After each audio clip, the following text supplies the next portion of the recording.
오늘 우리에게 있을 말씀은 마태복음 26장 39절에서 46절의 말씀을 찾아서 함께 읽도록 하겠습니다. 여러분, 이제 우리가 성도라고 하면 성도는 주님을 따르는 사람들이 성도입니다. 그러면 이제 주님께서 말씀하셨습니다. 누구든지 나를 따라오려거든 자기를 부인하고 자기 십자가를 짓고 나를 따라오라, 이렇게 말씀하셨습니다. 자기를 부인하는 것, 그리고 주님을 자기 십자가를 지고 주님을 따라가는 이 두 가지의 조건이 이제 이루어질 때 그 사람을 성도라고 말합니다. 근데 여러분, 자기를 부인하는 것은 우리가 현실 속에서 보면 참 힘들고 어렵습니다. 자기를 부인한다는 것은 자기가 실제로는 신앙 가운데서 죽는다는 것인데 참 힘들고 어렵습니다. 근데 우리가 좀 더 깊게 생각해 보면 자기가 이렇게 죽고 사람이 때로는 자기를 드러내고 싶은데도 겸손하게 이렇게 살아갈 때, 그러면 과연 내가 죽는 것이냐? 그건 아니거든요. 굉장히 역설적인데, 내가 오히려 나를 죽이고 겸손하게, 교만하지 않고 겸손하게 되면 결국은 나중에 가서 보면 내가 다른 사람 앞에서 존경을 받고 사랑을 받고 칭찬을 받을지언정 다른 사람에게 미움을 받고 멸시를 당하고 이런 일이 없거든요. 그러니까 결국은 우리가 자기를 부인한다는 것은 나에게 손해되는 일이 아닙니다. 자기를 드러내고 자기를 자랑하고 교만하게 되면 오히려 그것이 큰 문제가 되는 경우가 있거든요. 그래서 주님의 가르침은 우리에게 결코 손해되는 것이 아니다. 그 다음에는 자기의 십자가를 지는 거 참 힘들고 어렵습니다. 어떤 사람은 자기에게 주어진 십자가를 거절하고 그 십자가를 남에게 맡기고 남에게 핑계를 대고 이렇게 하려고 그러는 사람이 있습니다. 그런데 말이죠, 내게 주어진 십자가를 내가 거절하고 나면 나중에 내가 아무런 권리를 주장하지 못합니다. 왜냐하면 내가 십자가를 안 졌기 때문에, 내가 부담을 안 졌기 때문에 나는 그런 권리도 없는 것입니다. 부모가 자녀를 양육하는 일에 십자가를 안 지면 나중에 나이가 더 들어서 그 부모로서 권리를 주장할 수가 없어요. 십자가를 안 졌는데 어떻게 내가 부모라고 말하겠습니까? 내가 이웃과 가족과 또 친구로서 십자가를 안 지고 나는 내 마음대로 부담 없이 살았는데 나중에 가가지고 나는 어른이야, 나는 이웃이야, 나는 형제야 하고 이렇게 말하면, 그러면 너는 십자가도 안 졌는데 무슨 형제, 무슨 이웃, 무슨 어른 아니야. 이웃도 아니고 형제도 아니야. 부담이 될 때는 쏙 빠져나가고 부담스러운 일 없으면 자기 권리를 줘. 그런 일은 없거든요.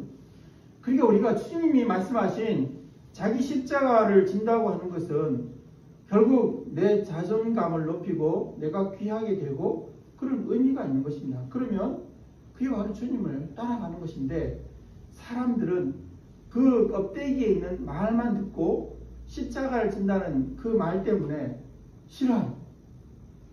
사람은 고난을 싫어합니다. 부담 지는 걸 싫어합니다. 근데 사실 부담 안 지고 우리가 세상을 살 수 있나요? 살 수 없거든요. 근데 일단은 싫어요. 부담되는 거 싫고 짐지는 거 싫고 귀찮은 거 싫고, 그렇게 하다 보니까 십자가는 형벌이라 이렇게 생각해가지고 주님이 십자가를 지고 나를 따라오라 그런 거에서 굉장한 거부감을 가집니다. 그래서 안 하려고 해요. 그래서 그 사람들은 입으로는 주님을 따라서 십자가를 지겠다고 말하지만 사실은 십자가를 안 집니다. 입으로는 자기가 자기 자신을 부인하겠다고 하지만 실제 삶에서는 부인하지 않습니다. 왜 내가 나를 부인해야 돼? 내가 나를 드러내고 나를 남에게 높이고 선전하고 이래야 되지, 교만하고 자랑하고 이래야 되지, 무슨 소리야, 이렇게 살아가기 좋아하는데 그런 길을 사람들은 가기를 좋아한다는 것입니다. 그래서 이제 자기를 부인하지도 않고 또 십자가를 지지도 않고 이러기 때문에 거기에서부터 거룩한 것이 나오거든요. 짐을 지고 자기를 부인할 때 거룩한 것이 나오는데 성도라고 말하면서 안 하려고 하니까 그래서 거룩한 모습이 없는 거죠. 그래서 세상 사람들이 볼 때는 저 사람들은 입으로는 자기를 부인하고 십자가를 지겠다고 말하는데 실제 삶에서는 안 하기 때문에 너무 얌체 같다. 아예 세상 사람처럼 처음서부터 우리는 짐 안 질 거야 하고 그랬으면 모르는데 성도라고 해서 예수를 믿으면서 그게 따라가겠다고 해놓고 안 하니까 그래서 말하고 행동하고 다르기 때문에 저 사람들은 너무 얌체 같다. 너무 어이없다. 그래서 오히려 이 세상 사람들보다 더 큰 곤욕을 치르고 비난을 받는 그런 일을 만날 수밖에 없습니다. 그러면 우리가 이렇게 우리에게 주어진 그 십자가를 지고 그리고 나를 부인하고 주님을 따라가서 거룩한 성도의 모습을 갖출 수 있는 그런 유일한 길, 그 길이 무엇일까요? 그 길은 바로 오늘 여기 겟세마네 동산에서 주님이 인류 구원을 위해서 십자가에 달려 돌아가시기 전에 기도했던 기도의 모범, 그것이 바로 우리의 삶의 모범이 된다고 하는 것입니다. 그래서 우리는 주님을 따라가는 성도로서 이런 모범을 따라서 기도해야 되는데 오늘날 우리는 교회 안에서 기도가 사라진 것을 많이 볼 수 있습니다. 옛날에는 가정에서 자기의 기도 골방을 따로 두고 기도 시간을 정해놓고 기도하는 사람이 많았는데 이제는 그런 사람도 점점 더 사라져가는 것을 볼 수 있습니다. 기도하지 않습니다. 기도하지 않기 때문에 자기를 부인하는 사람도 없습니다. 자기 십자가를 지려고 하는 사람도 없습니다. 그래서 사람들이 바라볼 때 서기관과 바리새인들처럼 너무 위선적이다. 너무 앞뒤가 안 맞다. 이렇게 하는 것입니다. 그러면 우리가 사람의 노력과 사람의 그런 열심히 하는 것을 통해서 이런 십자가를 질 수 있느냐? 자기를 부정할 수 있느냐? 할 수 없습니다. 그러면 그 유일한 길이 있는데 그 유일한 길은 바로 기도하는 길밖에 없어요. 누구든지 다 마찬가지입니다. 오죽하면 예수님은 하나님 자신이었음에도 불구하고 기도하셨습니다. 왜냐하면 참 인간된 예수님은 십자가를 지고 그리고 모진 고난을 겪으시고 죽기 싫으시기 때문에 그렇습니다.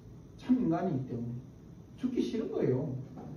모든 사람은 다 고난 당하기 싫고 죽기 싫어요. 그런데 그 길을 넘어가면 앞에서 잠깐 말씀드린 대로 거룩해지고 존경과 사랑과 칭찬을 받고 살아갈 수 있는데 우선 당할 때 안 하려고 그러는 거죠. 못하는 거죠. 그래서 벗어나는 것입니다. 십자가를 거절해버리고 옆에 비껴놓고 자기를 부정하지 않습니다.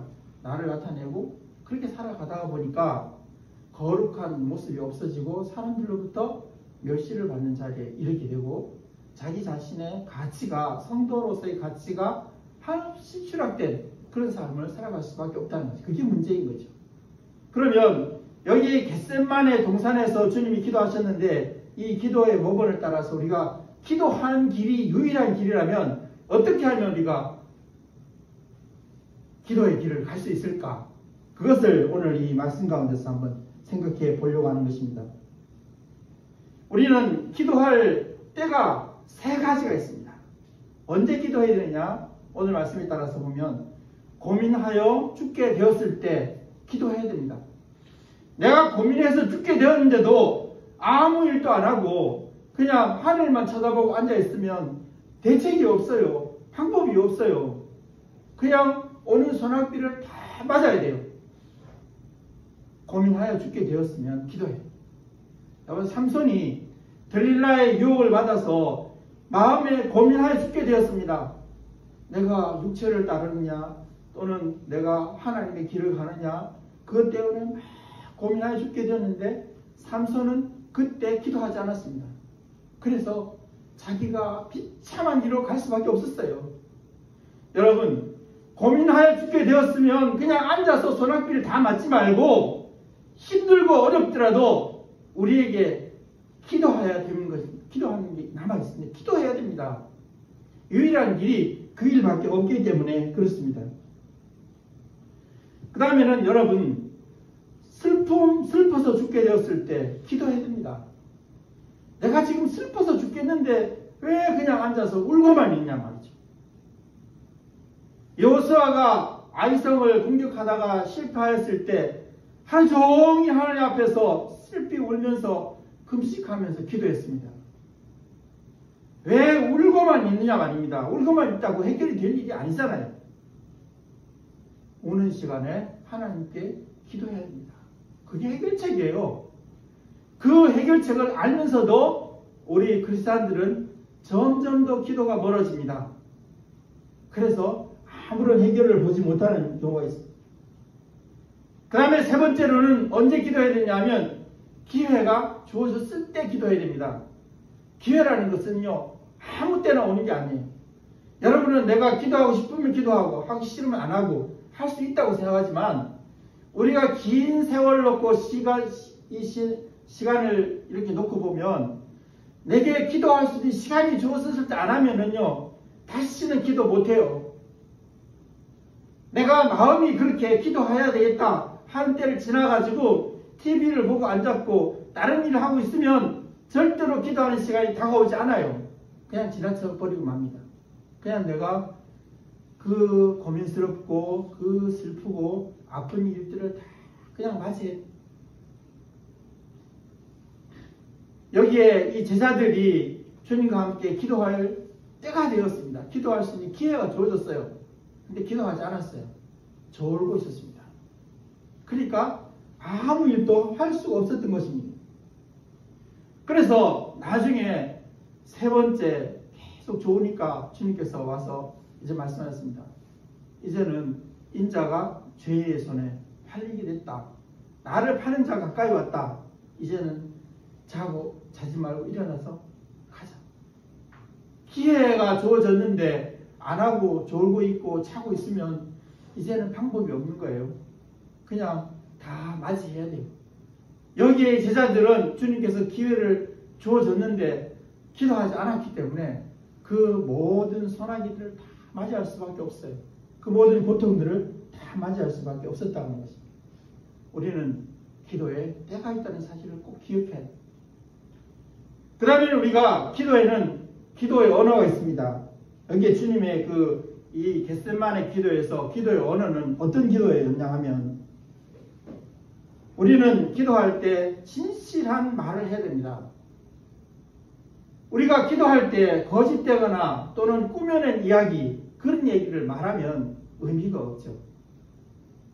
그래서 우리는 때로는 이렇게 공중기도를 하게 되면, 대표적인 기도를 하게 되면 뭐 상세하게 세세하게 그런 감정을 다 드러내놓고는 할 수가 없습니다. 공중을 대표해야 되기 때문에. 그럴 때는 어느 정도 형식을 갖춰서 할 수밖에 없겠지만 자기 혼자 하나님 앞에 있을 때에도 그렇게 가짜로 없는 말을 지어내가면서 그리고 마구 화려한 수사를 다 섞어서 그렇게 기도할 필요가 없어요. 내가 지금 고민해 죽게 됐는데 뭐 딴소리 이렇게 많아요. 거룩하시고 자비로우시고 전능하신 하나님, 그게 나하고 무슨 상관이 지금 내가 죽겠습니까? 하나님, 제가 고민해서 죽게 생겼습니다. 여기 주님이 기도가 세 마디도 안 하잖아요.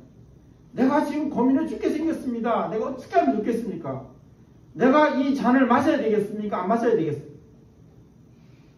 그러면 된 거죠. 왜 진실하지 못한 그런 꾸며낸 얘기들을 하나님과 혼자 앉아있을 때도 자꾸 딴 얘기를 하고 있는 거예요. 길게 얘기하는 거죠. 우리가 부모님을 만나서 내게 필요한 일이 있어서 내가 용돈이 필요해서 주님을 부모님한테 갔습니다. 부모님한테 가서 자비로우신 부모님, 거룩하신 부모님, 그리고 천지를 창조하신 부모님, 나를 사랑하신 부모님, 야, 그런 소리 하지 말고 너 필요한 게 뭐야? 용돈이요. 용돈 주세요. 그럼 용돈 주면 되는 거 아니에요. 그런데 뭐 딴소리 자꾸 늘어놓고 아무리 얘기해봐야 나중에 가가지고 내가 무슨 얘기 했지? 이러고 앉아있어요. 안 되는 것입니다. 우리는 진실한 얘기를 우리가 기도를 해요. 그 다음에는 기도하는 것은 간단 명료해야 돼요. 분명해야 돼요. 무슨 의도인지를 분명히 드러내야 돼요. 하나님도 물론 우리의 의도나 우리의 뜻을 모르시는 건 아니에요. 그런데 우리가 분명하게 말한다는 것은 그만큼 간절하다는 것을 나타내는 거죠. 딴소리를 자꾸 길게 누르는 것은 그렇게 다급하지 않다는 것을 나타내는 거예요. 내가 지금 다급하면 나 좀 살려주세요. 그러면 되는 거지. 거기에 무슨 앞에 수사용어를 많이 붙여서 그렇게 복잡하게 말할 필요가 있냐고요. 아버지와 나의 관계는 부모의 관계예요. 부모가 자식에게서 무슨 이렇게 대화를 나눌 때 그런 거 듣기를 원하십니까? 아주 간단하고 분명하게 듣기를 원하시는 거예요. 그러면 우리 이렇게 생각하죠. 그렇게 간단하고 분명하면 두 마디 하고 나면 할 말 없네. 기도할 때 10초면 끝이네. 그렇게 얘기하겠죠. 그럼 어떻게 하겠습니까? 여러분, 우리가 어떤 것을 요청할 때 내가 얘기를 했어요. 얘기를 하고 나면 길게 아니야 간단하게 용돈 주세요. 그러면 그 용돈을 주실 때까지 앉아 있어야 되는 거 아니에요? 여호수아가 아이성에서 이렇게 패하고 났을 때 조금 앉아가지고 주님의 응답이 이를 때까지 꿇어 앉아 있어요. 그냥. 그러니까 우리가 간단하게 말을 하지만 그냥 거기 그 자리에서 일어나는 것이 아니고 정말로 진실한 마음을 담아서 계속해서 하나님 응답을 듣기를 바라는 마음을 가지고 있는 것이죠. 그게 우리에게 필요한 것이죠. 그 다음에는 여기 주님의 그 기도의 원어는 뭐냐면 반복하셨습니다. 3번을 반복하셨죠. 우리는 이렇게 생각하기 쉽습니다. 주님은 하나님이시고 또 기도에게 우리의 모범을 보여주실 것 같으면 그냥 한 번에 딱 한 번 기도하시면 그걸로 끝이지. 왜 또 기도하고 오시고 또 갔다 오시고 3번이나 왜 그렇게 기도하셨을까? 우리는 기도는 반복해요. 반복하는 것은요 굉장히 좋은 일입니다. 여러분 반복할 때 권위가 생기는 거죠. 우리 칸트가 산책을 했습니다. 근데 너무나 시간을 잘 지킨 거죠. 그래서 칸트가 그 자기네 집 앞을 지나가는 그 시간을 이렇게 맞추어서 그래서 시계를 거기다 맞췄다고. 그럴 정도로 무슨 일인가를 계속해서 끊임없이 반복하면 거기에 권위가 생깁니다. 다른 사람이 함부로 하지 못하는 힘이 생깁니다. 근데 하다 말다 이러면 권위가 없어지는 거죠. 반복해서 한다는 것은 그만큼 힘이 있어지고 권위가 있어지는 그런 것이다 하는 것을 우리가 생각해 볼 수가 있습니다. 그 다음에 우리가 기도에 오면서 최종적인 것은 뭐냐면 기도하고 나서 맨 마지막 부분에 뭐라고? 저는 이 잔을 마시기 싫습니다. 저는 십자가를 지기가 싫습니다. 그러나 나의 원대로 마옵시고 아버지의 원대로 되기를 원하옵나이다. 그거예요. 아버지, 나 장난감 저거 비행기 좀 사주세요. 저거 갖고 싶어요. 하고 싶어요. 좀 사주세요. 그런데 나중에 가서는 그러나 저는 저 장난감을 갖고 싶지만 저 게임기를 갖고 싶지만 아버지 원했대로 아버지가 나에게 정말 판단하시고 유익하신 대로 나에게 주시기를 원합니다. 우리의 기도는 간절하고 간단히 명료하고 반복하고 하긴 하지만 그러나 우리의 기도의 마침 부분에는 나에게 가장 유익하고 나를 사랑하시는 하나님 아버지의 뜻대로 되기를 원합니다. 그런 기도로 맞춰져요. 끝까지 나 안 내놓으면 나 가만히 있어요. 죽을래 하고 이렇게 땡깡을 부리고 대드는 것은 그것은 올바른 기도의 언어가 아니라는 것입니다. 그 다음에는 어떻게 기도해야 되느냐? 기도할 때는 간절하게 기도해야 됩니다. 내가 정말 너무너무 간절할 때 여기에 십자가 지는 것은 고통을 당하고 죽는 거잖아요. 그러니까 내가 그것을 주님께서는 미리 아셨기 때문에 얼마나 고통스러운 걸 아셨기 때문에 간절할 수밖에 없어요. 내가 고통스럽게 죽는데 어떻게 간절하지 않을 수가 있습니까? 꿇어 엎드려서 간절히 기도했어요. 뭐 내 얘기를 들어주시려면 들어주고 말라면 말하고 뭐 싫으면 뭐 할 수 없죠. 뭐. 이렇게 해서는 안 되는 겁니다. 내가 지금 죽게 생겼는데 내가 지금 고통당하게 생겼는데 어떻게 그렇게 할 수가 있겠습니까? 우리는 간절하게 해야 됩니다. 주님만 생각하면서 우리는 간절하게 기도하는 그런 기도의 방법을 사용해 주는 것입니다. 그 다음에 우리가 기도할 때 방법이 뭐냐면 주님과 함께 있어야 돼요. 나와 함께 여기 머물러 있으라 주님께서 말씀하셨습니다. 주님과 함께 머물러 있어야만 기도가 의미가 있는 것입니다.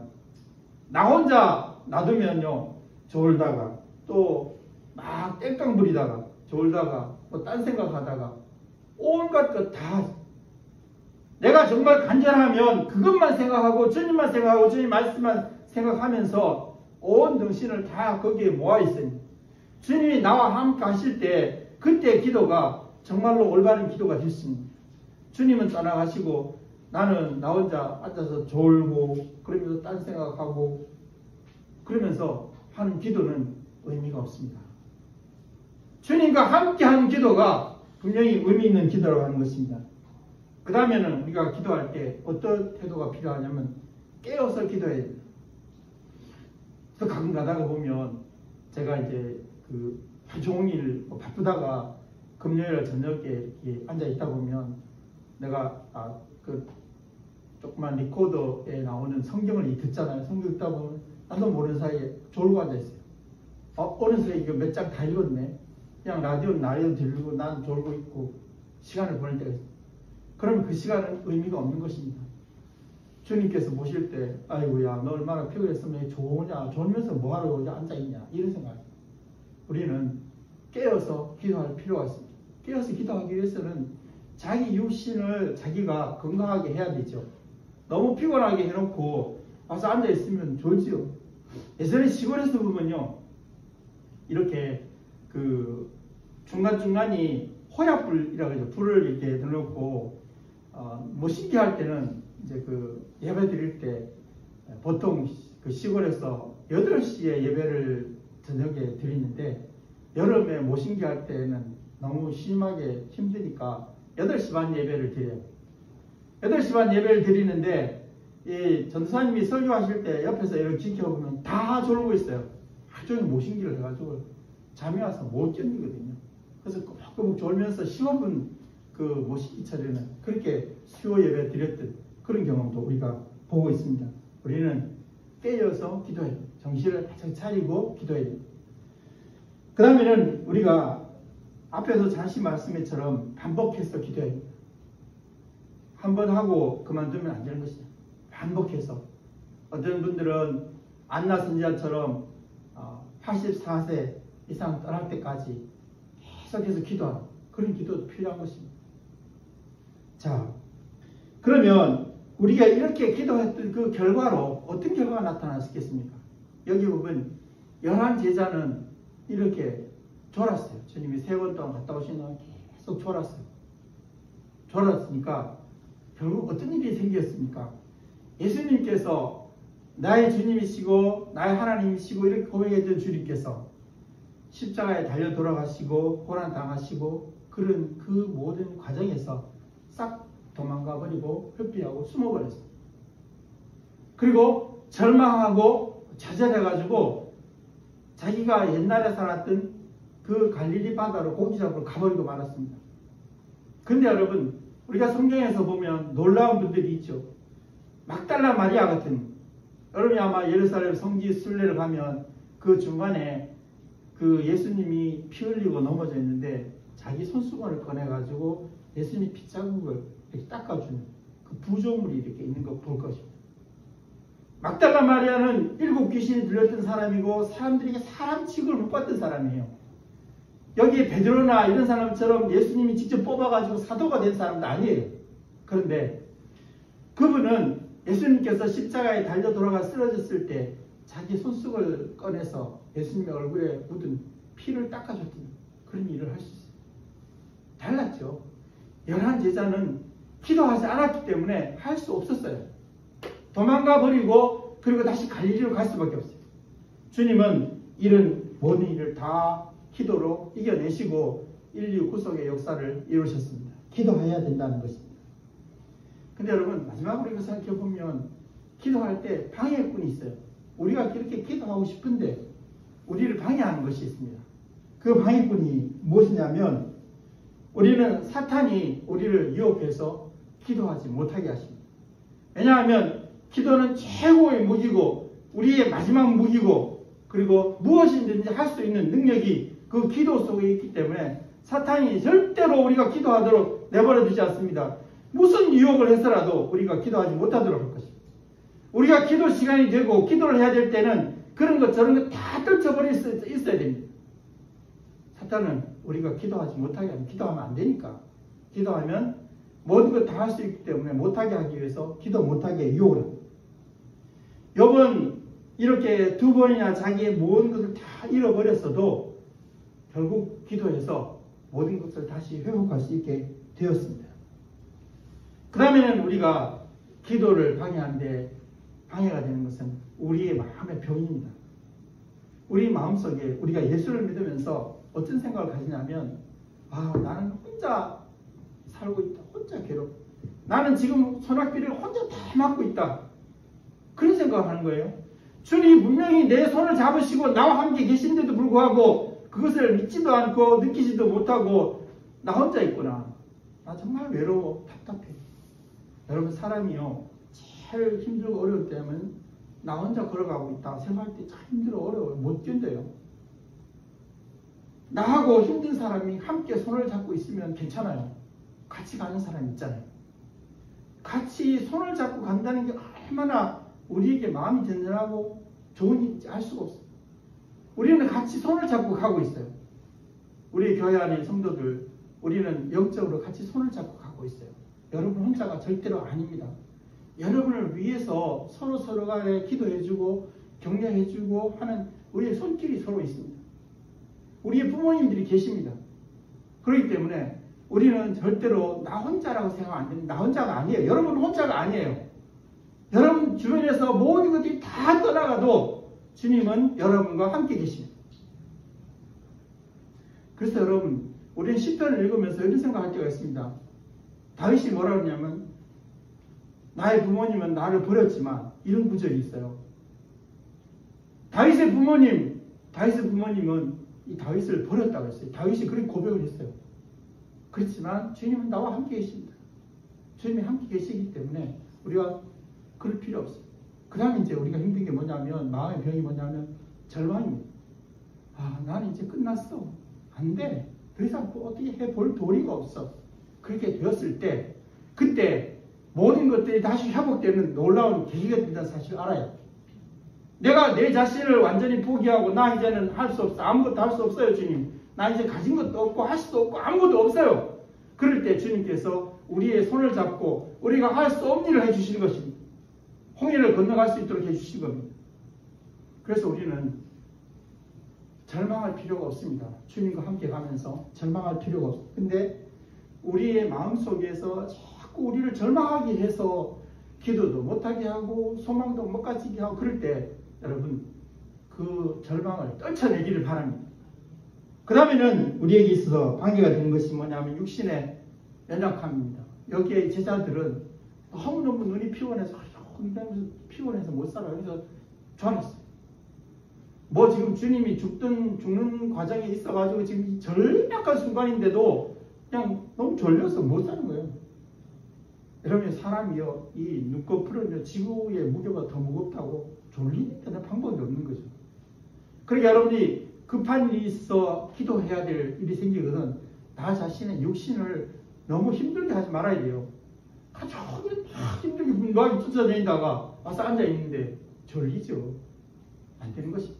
우리가 정말로 정신을 차려서 기도해야 될 일이 있으면 내가 건강을 유지하고 습생활 잘하고 건강하면서 그래서 기도해야만 깨어서 잘 기도할 수 있습니다.